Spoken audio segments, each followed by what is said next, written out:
Hey friends, welcome back to my channel and welcome if you're brand new. If this is the first video you're seeing, my name is Gabby. I am a destination wedding planner for adventurous couples, but I also teach wedding pros and creative how to use Pinterest to market their business.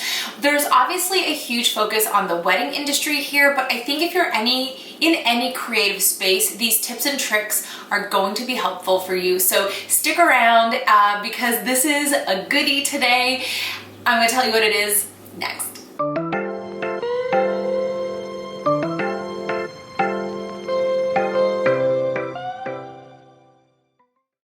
So before we get into how to use Pinterest strategically, it's important to know how it works. So you're gonna often hear me say that Pinterest is not a social media platform. It's more of a, nobody called for you, Fiona. Why is everybody coming into the room right now? Fee, sit down.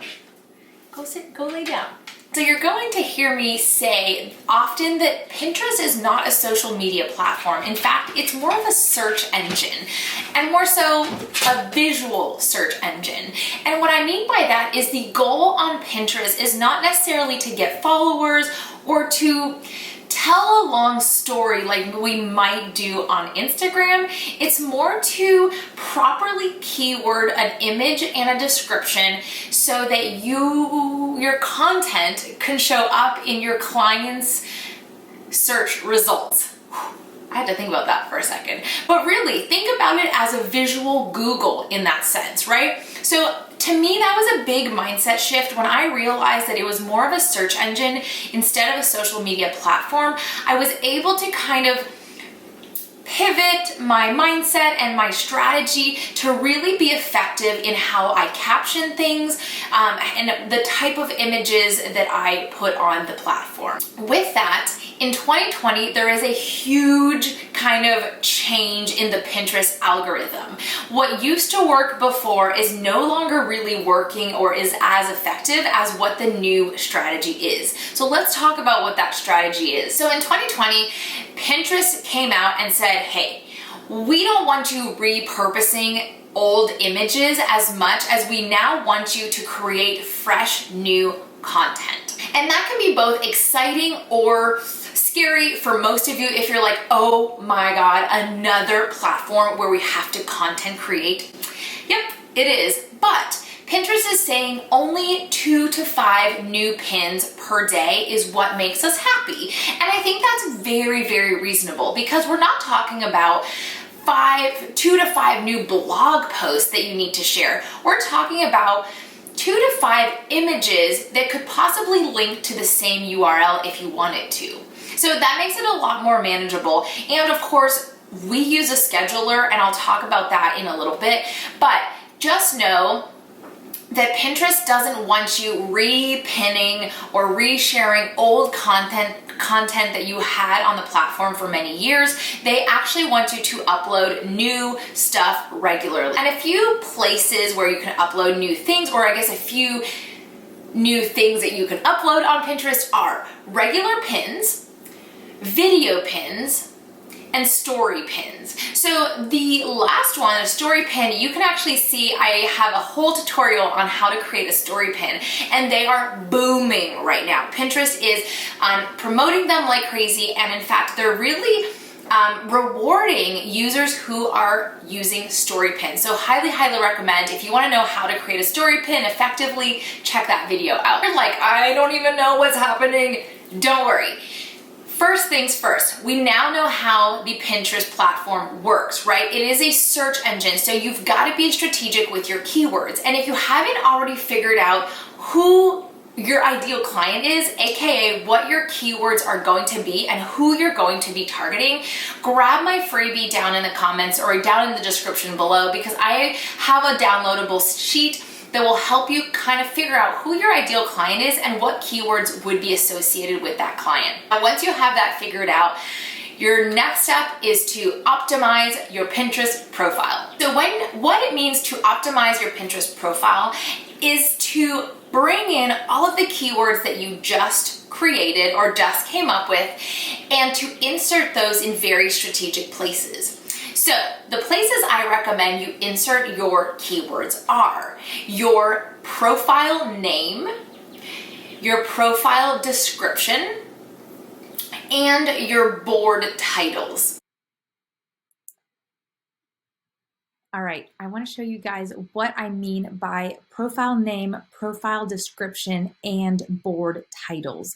So, for example, this is my wedding planning company, and yes, I have my wedding planning company name as my profile name, but to be honest, nobody is searching for that name on Pinterest because they don't even know I exist yet. So I need to help them out, and I need to give them a few keywords on my profile that will get them to my profile. So in my case, I am trying to grow my market here in Nashville, but I am also a destination wedding planner. So I went ahead and added the keywords there. So find out what that is for you. As a rule of thumb, I always say, you've got to tell them who you are, what you do, and who you do it for, right? So think of that. The other place that we add the keywords are in the profile description. So I reiterate a little bit really who I am, what I do, and who I do it for. And in this case, I added, again, destination wedding planner. And I'm also mentioning that our ideal clients are adventurous couples and that we specialize in festival weddings and adventure elopements. And I added those keywords because I know those are keywords that are searched for my niche market. Now, they are very niche, like I said. I am not going to be targeting a whole bunch of people, but those that understand these keywords are going to know where to find me and how to find me. And then I mentioned Nashville again because that is where we just moved to in the last year, and I want to make sure that I'm growing my following there. Now, the other thing under saved, we'll see my Pinterest boards. So I want to make sure, so let's use festival style weddings as an example. I want to make sure that I am using the keywords again in my boards. So if I were to just name this weddings, well, my board is going to get lost in a sea of other boards, right? So many other boards are going to be named weddings. So I want to get even more specific, and I'm going to call mine festival weddings. And a little secret tip here that maybe you didn't know about, if you click on your board and you go ahead and click edit board, you'll see that there's a little spot to insert a description of your board. Now, this is a really great place to add more keywords. Try to make it conversational. Basically tell your client as though you were talking to them, what can they find in this board? So think about your keywords. Think about maybe names of locations or styles or anything that you could use to describe the type of pins and images that they're going to find in this board.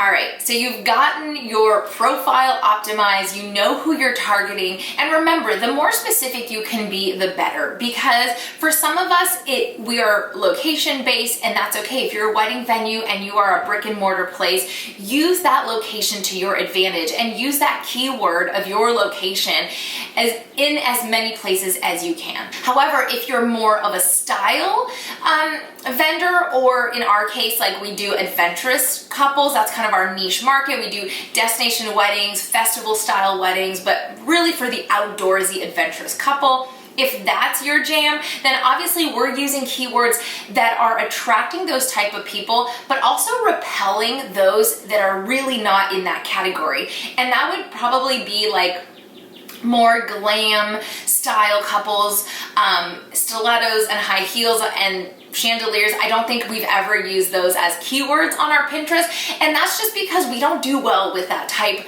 of style. We don't do well in ballrooms. It's not that we don't like them, it's just that we prefer to be outdoors. So I really encourage you to get specific with your niche market, because that is going to do your clients a service, and your content is not going to get lost on Pinterest in the sea of other images that are captioned as wedding planner. Now, before we get to the juicy part, which is how to actually add your content to Pinterest, if you're liking this video so far, please give me a thumbs up. You guys know I'm just one tiny person in this grand scheme of YouTube world, and a thumbs up goes a long way for a small channel like mine. So if you like this, please be sure to give it a thumbs up, subscribe if you haven't already, and leave me a comment on what you'd like to see next, because I have a million ideas, but sometimes I'm like, I don't even know where to start. So let me know what you want the video to be about next. You guys know I do both wedding content, kind of how to run your wedding business, as well as Pinterest for wedding pros and creative. So I like to mesh the two and give you a little variety of both. Now I know you're probably wondering like, okay, but now how do I add my content to Pinterest? Well, there's a couple ways you can do that. One is directly on the Pinterest platform, and I have a whole video tutorial showing you how I do that, and I will link that up below. And I will link that above. The other way is to use a scheduler. So we're big fans of using Tailwind. Now, what I love about Tailwind is that it's easy to schedule. It's also a direct partner app with Pinterest, so you're not getting penalized for using the scheduler. And if you want to try it for free, we obviously do the pro account because we have multiple accounts that we manage for our clients and for ourselves. But if you want to try it for free, I have a link down below. All right, I'm going to show you a couple things that go into scheduling, or not scheduling, but creating a pin that you need to look out for. Now, I have a whole tutorial, like I mentioned, on how to create a story pin and how to create a pin directly from the Pinterest platform, but I want to more so analyze a pin with you right now. So you'll see as I scroll down my profile under the created tab, we are first shown all of the story pins that I've created. And I want you to look at these numbers for a second, like 9,000, 10,000 views, 9,000, 178 close-ups, and then 3 people pinned it to their boards. Now that seems like a low number, but actually that number will only increase over time, and I think that's pretty good. And then you can see these are the little reactions that people gave us. Now I know there's one story pin that, this one, the best boho weddings of all time. We got 39,000 views on this, 730 close-up, 39 pins to boards, and then 16 reactions. So that is really cool. And this is obviously the very first pin I made several months ago, but it is still getting reactions and pins and saves and all that good stuff. So definitely take a look at that video on how to create your own story pin, because it is booming right now. But what I want to do is actually find a pin here and show you, kind of analyze it a little bit. Okay, how about this one? So this is an image we created on Canva. We took the photo from one of our wedding galleries, and then we added text overlay on top, and it says, plan the best backyard wedding. So this is kind of step one to creating an optimized pin on Pinterest, is finding a really great photo and perhaps adding text overlay if that makes sense for your image. Now, the next thing is going to be figuring out what your title is. And in this case, we went with backyard wedding inspiration with bride and groom, and then a little vertical bar to divide, and we're calling it wedding planning tips. So we want to reiterate our keyword here, which is the keyword in our image, backyard wedding, and then we're going to talk about that again in our description. So you can see right here our description. This laid back intimate wedding was so beautiful. The bride and groom host a backyard wedding, there's our keyword again, and captured couple photography, had couple photography before the ceremony. Check out our blog for tips on how to plan a backyard wedding. Now, at the time we posted this, we did use hashtags, but they're no longer clickable. So I would recommend at this point, February 2021, that you do not have to use hashtags in your descriptions anymore. So if I go to edit this, you'll see what it kind of looks like when you're uploading this on your own. You select the board that it's going to go to. Here's my image. Here's my title.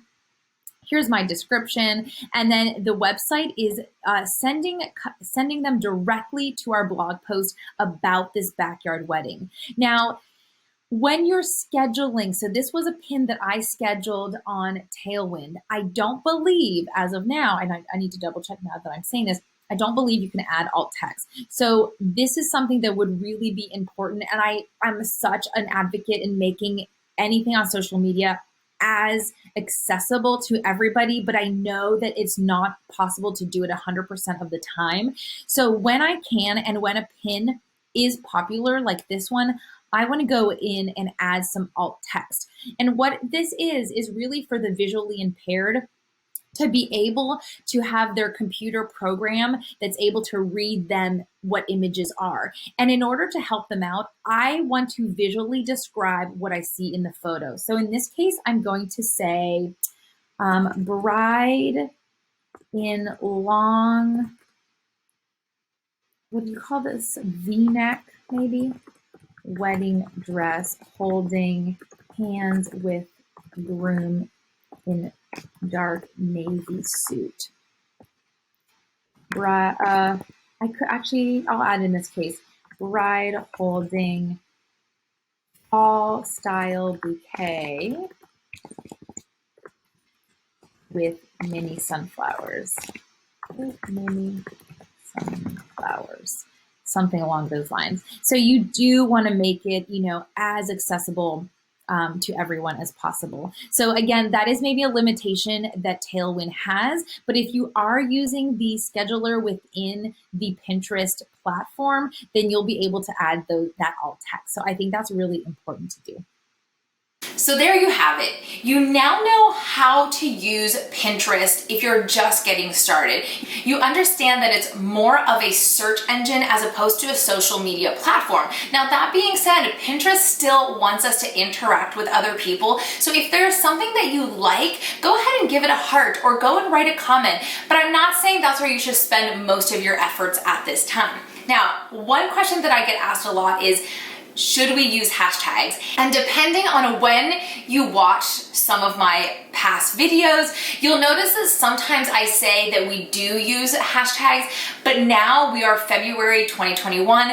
They are really starting to phase them out, so we no longer use hashtags. Totally up to you. I don't think you're getting penalized if you use them in your captions, but I don't think they're necessarily doing a service. All right, well, there you have it. I hope that was easy to understand. I hope it wasn't too overwhelming. And basically you have a few steps that you need to take in order to get set up on Pinterest and start getting leads from Pinterest. It does take time. It's a marathon, not a sprint. So don't be, concerned if you're like, nobody clicked on my photo. Listen, I've been doing this for several years and I still have some photos that totally fall flat, and that's okay. The idea is really to kind of test your content, see what your audience likes most, and then repeat similar content again and again and again, and drive that traffic to your website. So if you like this, please don't be afraid to leave a comment on another video that you might like to have me make next, and I will gladly do that. And check out all the links in the description below for anything I talked about in this video, and take a look at all the past videos I mentioned throughout this video so that you can just kind of get to learn a little bit more about Pinterest and really get familiar with how to use it as a business tool. All right, guys, thanks for popping in. See you next time.